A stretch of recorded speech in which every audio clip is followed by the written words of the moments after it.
Drained from back-to-back sales calls? Are you letting prospects off the hook too easily? Forgetting to follow up with warm leads? Working 12-hour days and somehow still falling behind? Or watching your close rate tank because you don't have enough energy for afternoon calls? I know what this is like because this was me 3 years ago. Making decent money, 6 to 12K months, but feeling completely burned out. And my calendar was chaos. My energy was all over the place and my bank account showed it. Then I developed this routine I'm about to share with you today, and the result? It helped me consistently hit 15K plus months, my close rate was higher, and I finished work by 6 p.m. every day. And look, this isn't some guru morning routine where I tell you to meditate for 2 hours a day and take cold showers. This is the real practical system that I've used and had my clients use to consistently close high ticket deals without burning out. And if you follow it, you can do the same. When I was first starting in sales and before I figured this out, I was rolling out of bed 15 minutes before a sales call, sometimes even 5 minutes before. I'd have the 5-minute alarm go off and I'd get out of bed, quick do my hair, and then jump on the call. Now I set myself up with at least 1 hour of phone-free time to start the day. And this is even longer. This is 2 or maybe even 3 hours of time before my calls actually start. So for me personally,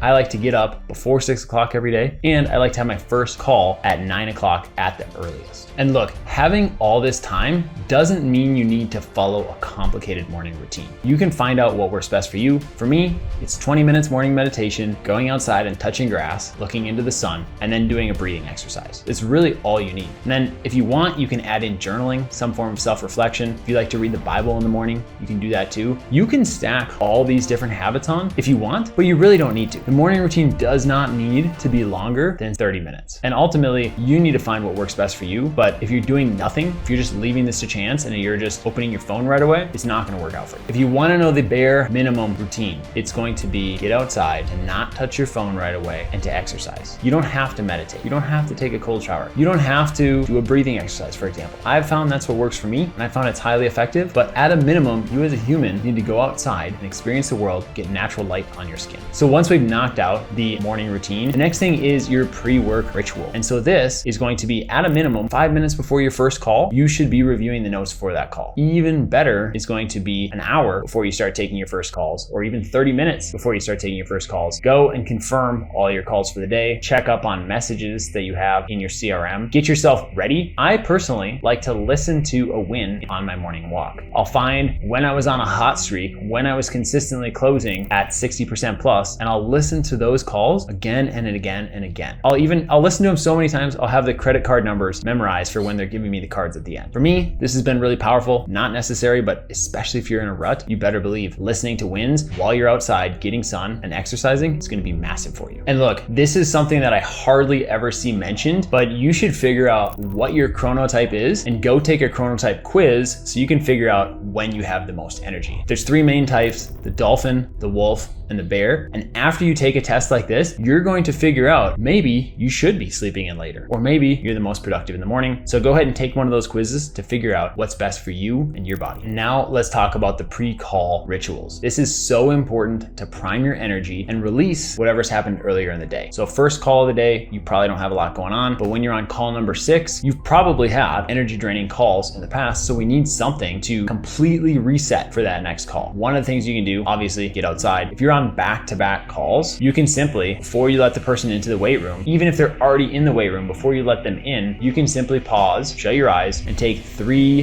deep breaths.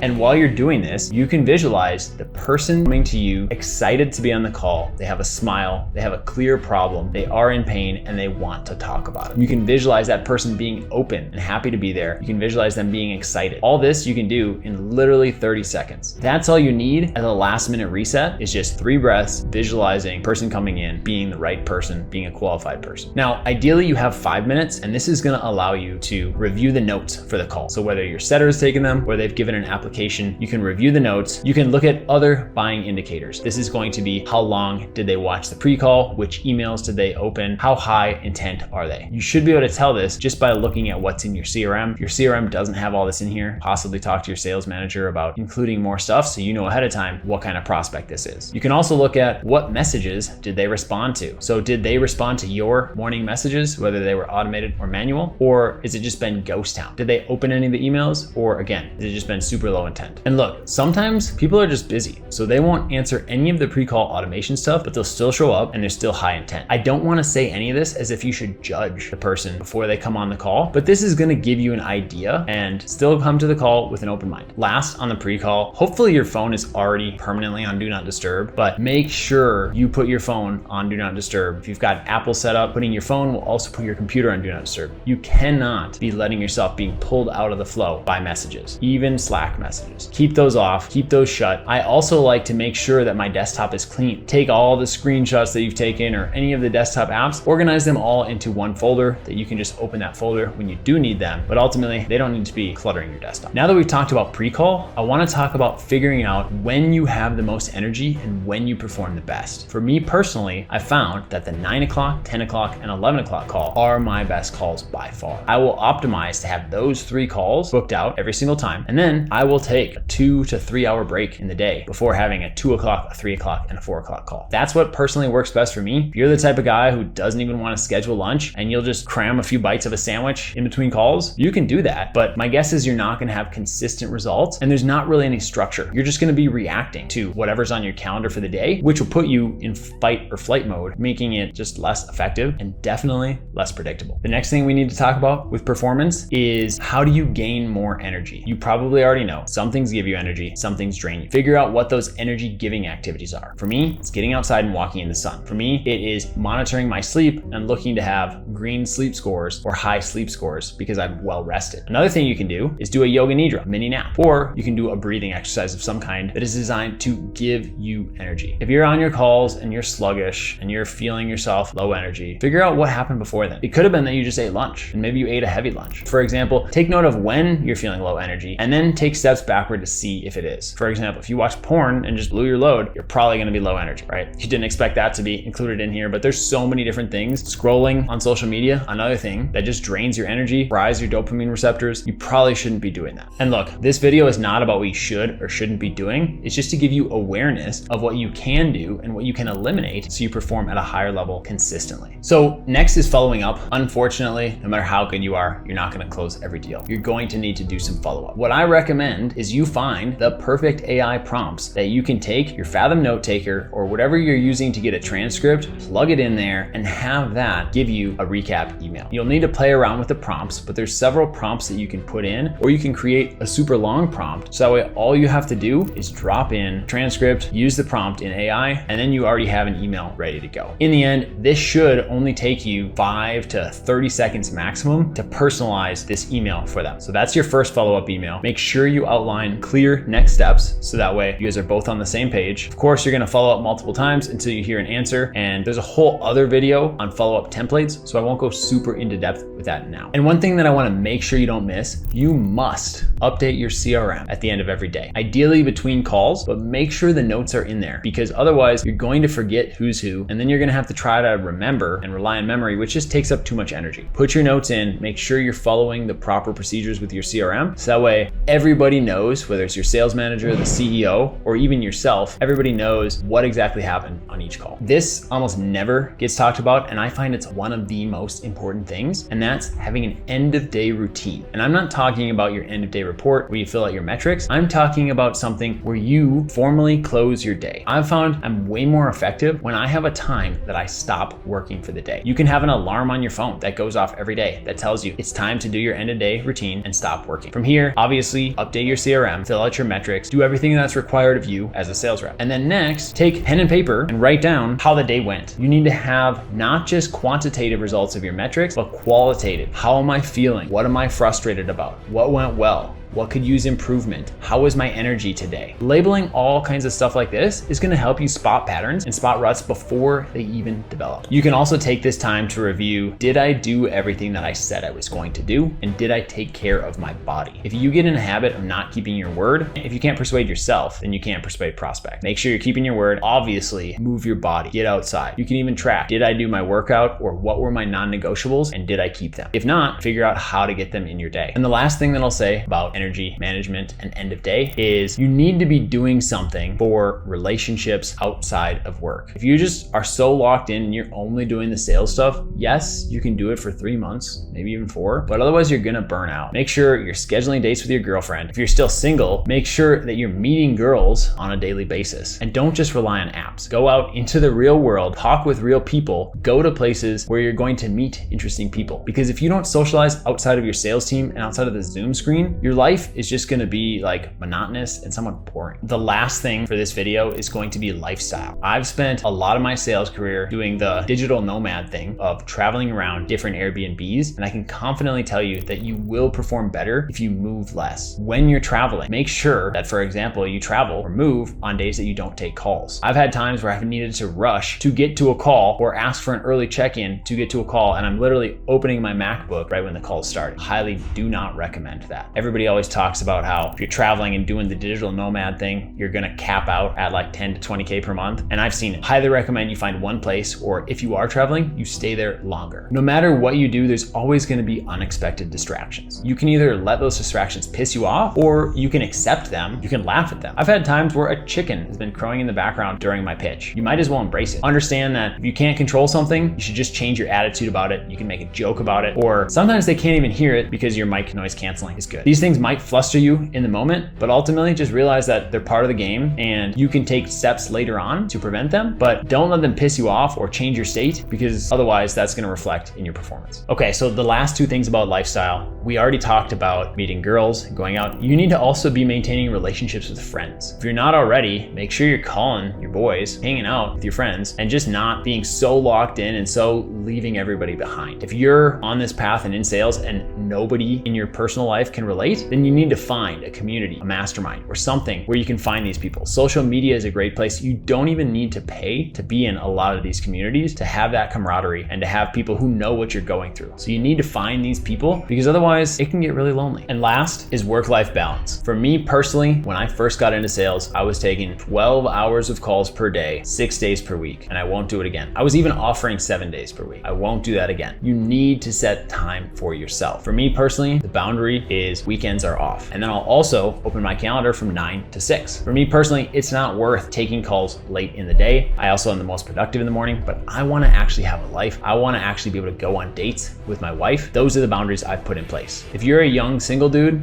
you can decide what your boundaries are, but ultimately you need to have boundaries. Otherwise, you're gonna just be building somebody else's dream, working nonstop for them. You're gonna burn out. It might be a good way to sprint and make it to 20K one month, but then the next month you might be a week into the month and have 0 cash collected. Remember, business is a marathon, not a sprint. Now you've seen what a 15K per month sales routine looks like. You really have 3 options. Keep winging it day by day, watching your energy and close rate fluctuate and wonder why you can't stay consistent. Option 2, piece together your own routine through trial and error, possibly taking months to figure it out. Option 3, click the first link in the description and let me show you how to implement this system and optimize it specifically for you and your body's rhythm. I'll help you build this system, including all the tools, templates, and triggers that you need for success. But I'll be honest, this isn't for everyone. If you're not making at least 6K per month in commissions, or if you're not willing to commit to a proven system, this transparently is not for you. But if you're ready to create consistent 15K months without burning out, click that link in the description now. I only work with a handful of serious closers at a time. Thanks, and I'll see you in the next video.